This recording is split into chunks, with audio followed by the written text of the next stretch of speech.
Narito na mga unang balita na walang kinikilingan, walang pinoprotektahan. Noon at ngayon, serbisyong totoo, nahatid ng GMA News.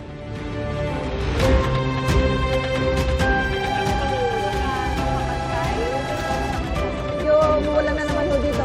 Unang balita! Nakausap ni Acting Justice Secretary Frederick Vida ang law enforcement agency sa Prague, Czech Republic kaugnay sa mga detalye ng pagkakahuli kay dating Congressman Zaldico. May mga lilinawin naman siyang impormasyon ngayong araw sa kanilang counterparts doon. At live mula sa Prague, Czech Republic, ang kasama nating si Maris Umali. Maris. Standby na tayo. Susan, pasado alas 12 na nga ng hating gabi ngayon dito sa Prague, Czech Republic. Ngayon ngang Lunes, mamayang alas 2 ng hapon oras dito sa Prague at alas 8 naman ng gabi dyan sa Pilipinas ay nakatakdang magpulong ang high-level coordinating team ng Administrasyong Marcos kasama ang kanilang counterparts dito sa Czech Republic para malaman kung nasa na nga ba talaga si Zaldico at kung paano pinakamabilis siyang maibabalik sa ating bansa. Hindi man daw sigurado na maiuuwi o maibabalik sa bansa kasabay niya sa pag-uwi niya sa ating bansa si Ko, hindi naman daw uuwi si Secretary Vida ng empty-handed. Matapos makakuha ng kumpirmasyon mula sa Ministry of Justice na siyang counterpart ng Department of Justice dito sa Czech Republic, nakatakda na mamayang alas 2 ng hapon, oras dito sa Prague, ang kanilang pulong. Marami po tayong mga bagay na lilinawin at ibabalidate yung mga impormasyon. The key questions would be the protocols followed, di ba?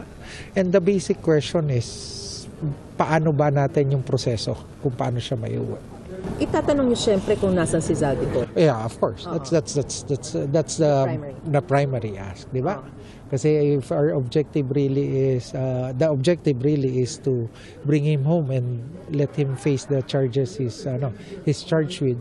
Tatansyahin din daw nila kung maaaring masagot ng Ministry of Justice kung nakapag-apply na ng political asylum si Ko. Kahapon, nakapulong muna ni Vida ang mga kinatawan ng Czech Law Enforcement Agency na nag-report ng umano'y detention ni Ko. We've gained some workable intel kung paano nangyari. Significant to the case, basically this is tracking kung ano yung nangyari.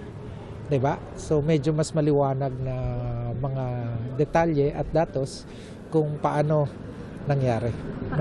Paano nangyari na umabot na dumating sa atin yung balita na namataan, nakita at na-accost si former Congressman Zaldico ng Czech authorities. Pero ang tanong, nahuli nga ba si Ko? Opo. It's true that he was at a certain point under Czech authorities, under the jurisdiction of the Czech authorities. For how many days? At that I cannot yung confirmation and we will get more information. Dumating na rin ngayong weekend ang Philippine Center on Transnational Crime na siyang tututok sa aplikasyon para sa Red Notice laban kay Ko. Dala nila lahat ng dokumento na kailangan pa dun sa para ma-submit dun sa Lyon, France. The particulars of the documents kasi may mga kailangan ine-explain mo rin kung ano yung kasong final, no? Yung mga eksaktong dokumento we will submit. Handa raw siyang hindi maisama agad-agad si Ko sa pag-uwi sa Pilipinas. Pero pagtitiyak ni Vida, Definitely not empty-handed. With what already I know now, with what already we understand of their processes, definitely not empty-handed. nitong linggo magkakasamang nagsimba sina Vida, Chief State Counsel Dennis Chan at Ambassador Eduardo Meñez sa Church of Our Lady Victorious and the Infant Jesus of Prague. Susan, siniguro naman ni Secretary Vida na oras na matapos yung kanilang pulong sa kanilang Czech counterparts ay magbibigay siya ng update kaugnay kay Ko. Susan? Maris, ano yung pinangahawakan ng high-level coordinating team ng Pilipinas na nariyan nga sa Prague, Czech Republic si Ko kung hindi pa nila nakikita? Alam mo, Susan, ang sinasabi nga ni Secretary Vida na kanyang pag-amin, no, ay wala silang garantiya na nandito pa nga sa Czech Republic itong si Zaldico. Posible raw na nakalabas na siya. Dahil nung tinatanong natin kung talaga bang nahuli. Sinabi lang niya na at a certain point, he was accosted. Tinanong natin, for how many days? Baka ngayon, wala na. Hawak pa ba siya ng Czech authorities? Sabi niya, that we do not know. So lahat ng mga sagot sa ating mga katanungan ay bukas daw mas mabibigyang linaw sa pakikipag-usap sa Czech authorities. Ang kaibahan kasi, bukas ang mga kausap nila yung Ministry of Justice, yung kanilang counterpart, na mas alam daw yung sitwasyon. Yung nauna nilang kausap nung Sabado, oras dito sa Prague, ay yung law enforcement agency na siyang nagbigay daw ng impormasyon kaugnay sa pagkaka-accost kay Zaldico. So ibig sabihin, yung usapan nila nung Sabado ay tungkol lamang sa, kumbaga, backtracking. Ano ba nangyari? Paano nakarating sa Pilipinas yung impormasyon na na-accost itong si Zaldico? Pero yung mga sumunod na mga pangyayari, asan siya, na posible bang matanong kung nag-apply siya ng political asylum, ano yung mga susunod na hakbang para pinakamabilis siyang maibalik sa bansa, ay malalaman daw nila sa Ministry of Justice na makakausap nila mamaya oras dito sa Prague. Susan? Maris, kanina daw sa soundbite nito si Secretary Vida, sinabi niya na definitely hindi sila uuwing empty-handed. Kung sinabi niyang hindi empty-handed, anong ibig sabihin nun? Ang sinasabi niya, meron silang workable intelligence. Nalaman na nila paano nangyari. Hindi niya maidedetalye kasi may mga confidentiality raw ito. And of course, nire-respeto nila yung GDPR, yung policy, yung isa sa pinakamahigpit na batas ng European Union kaugnay sa data privacy. So hindi daw niya maaaring isa-isahin o idetalye kung ano yung napag-usapan. Pero yung mga kasagutan daw sa kung paano na-accost itong si Zaldico, paano siya umabot dun sa punto na umabot siya dun sa border, papunta dun sa Germany, ano ba yung mga pinanggalingan pa niya. Yun yung mga posibleng impormasyon na alam ni Secretary Vida na hindi pa niya maaaring sa publiko raw, no? Dahil nire-respeto nga nila yung usapan nila ng Czech Republic kaugnay dun sa data privacy. Pero ang sinasabi niya, pag uwi daw niya, siguradong malalaman niya yung mga impormasyon na ito at mag-update siya sa Pangulo at sa publiko. Susan? Sige, hintayin na lang namin yung resulta ng pulong ngayong araw na ito. Maraming salamat, Maris Umali, live mula sa Prague, Czech Republic.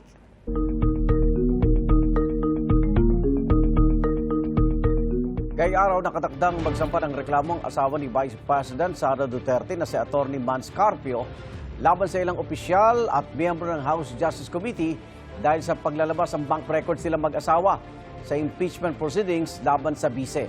Sagot ng ilang kongresistang balak ireklamo, wala silang nilabag dahil may exemptions ang ilang batas pagdating sa impeachment hearings.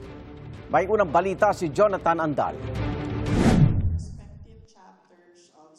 Pumapalag ngayon ang asawa ni Vice President Sara Duterte na si Atty. Mans Carpio matapos isiwalat sa impeachment hearing noong April 22 na mahigit 6 na bilyong piso ang mga transaksyong dumaan sa bank accounts nilang mag-asawa. Sabi ng Anti-Money Laundering Council, kaduda-duda o masyado yang malaki. Irereklamo ni Carpio sa Quezon City Prosecutor's Office sina BSP Governor Eli Remolona, AMLAC Executive Director Ronel Buenaventura at House Justice Committee members dahil sa anyay paglabag sa Anti-Money Laundering Act, Bank Secrecy Law at Data Privacy Act. Nagsabuatan aniya ang mga ito para illegal na isiwalat ang mga classified confidential banking record nilang mag-asawa. Absolute at walang exception aniya ang pagbabawal sa paglalabas ng bank records na nakuha ng AMLAC.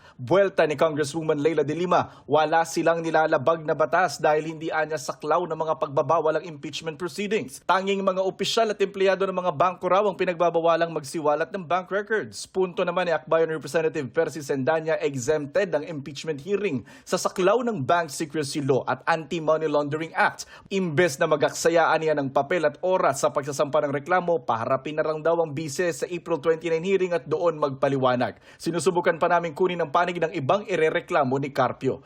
Itong unang balita, Jonathan Andal, GMA News. Sinagot ni Ombudsman Jesus Crispin Remulla ang hiling na mag-inhibit ang kanyang opisina sa pag-imbestiga kay dating House Speaker Martin Romualdez kaugnay sa flood control issue. Sa liham ng mga abogado ni Romualdez sa Office of the Ombudsman, sinabi nilang tila mayroon ng preconceived position si Remulla kaugnay sa mga issue laban sa dating House Speaker. Tila nagpasya na raw si Remulla na usigin si Romualdez para sa plunder kahit wala pa nilang nasisimulan o nakukumpletong preliminary investigation. Tila hinatulan na raw agad ng Office of the Ombudsman na guilty sa plunder si Romualdez bago pa man siya masampahan ng kaso. Kaya gusto ng kampo ni Romualdez na mag-inhibit ang ombudsman sa investigasyon at dapat nilang ipahawak sa isang opisinang hindi raw mababahira ng bias o prejudgment. Sagot naman ni Remulla, hindi magagawa ng kanilang opisina ang tungkulin dito kung mag-i-inhibit sila. No such thing. Basahin nyo kasi yung Sabi ko sa abogado, nagsasabi niyan, baka absent ka nung tinuturo yan, go back to law school. Ngayon, ano ba ang Office of the Ombudsman? Ang origin po namin sa Pilipinas, Tanod Bayan. Tama. Kami ang bantay ng bayan Tungkol para sa mga, ang mga corruption ay mabantayan at katungkulan po namin sa saligang batas.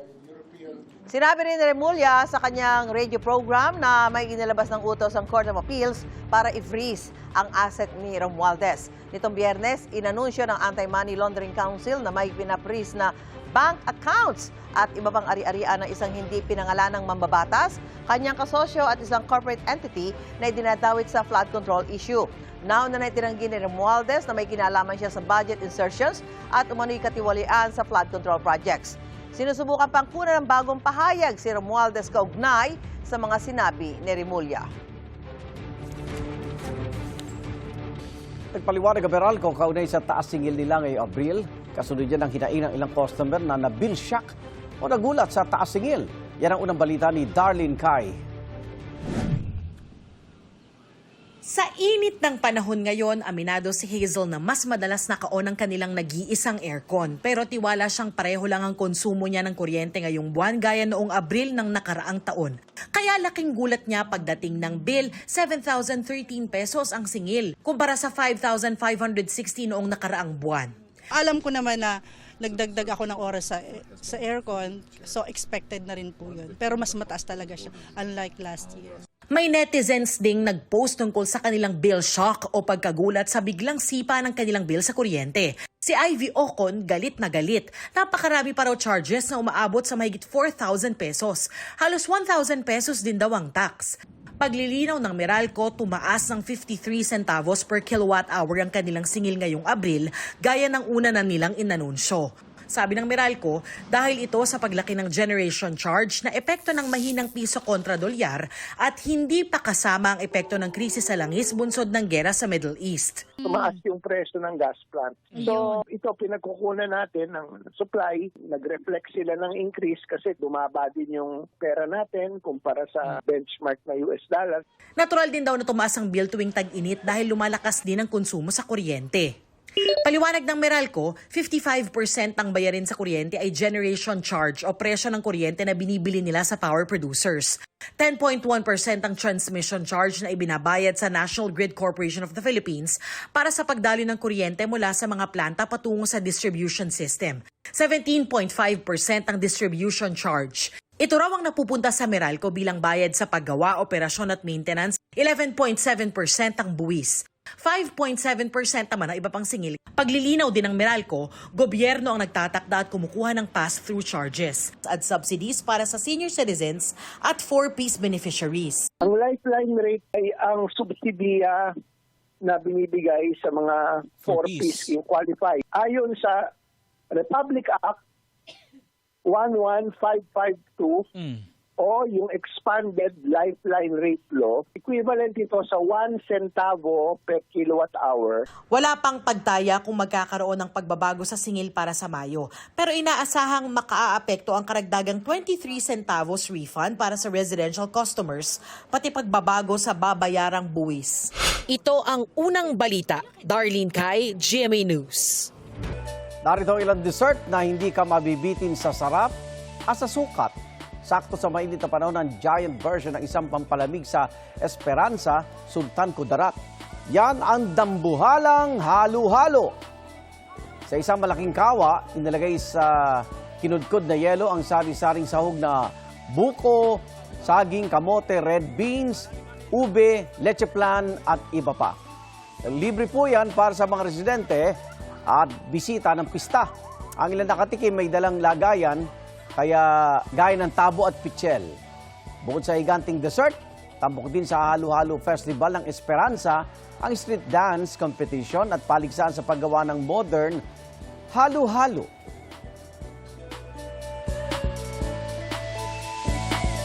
Sa England, United Kingdom, may Guinness World Record breaking tiramisu naman. Binuo na isang giant cake version ang tiramisu logs at kung pagdudugtungin, aabot sa mahigit 440 meters ang haba nito at world record holder para sa longest tiramisu. Mahigit 100 Italian pastry chefs ang nagtulong-tulong sa loob ng 2 araw para mabuo ito. Gumamit sila ng 19,000 na itlog, 400 kilo na sukal at 128,000 na biscuits. Kinahaliwa ng isang bata sa Naga, Camarines Sur dahil sa kanyang pagiging masipag at independent. Siya ang 2-year-old na si Riley Aliparde. Sa video kasi kita ang paglilinis ni Riley o Riel. Pagkatapos niya, nag-set up na siya ng kanyang higaan bago humiga at uminom ng gatas. With matching tapik pa yan sa kanyang sarili. Kwento ng kanyang mami Angela, tinuturuan talaga nila si Riel ng mga simpleng gawain tulad ng pagliligpit ng kanyang mga laruan. Hinahangaan ng netizens ang pagiging masipag ni Baby. May mahigit 28 million views at halos 1 million views reactions na online ang video na yan.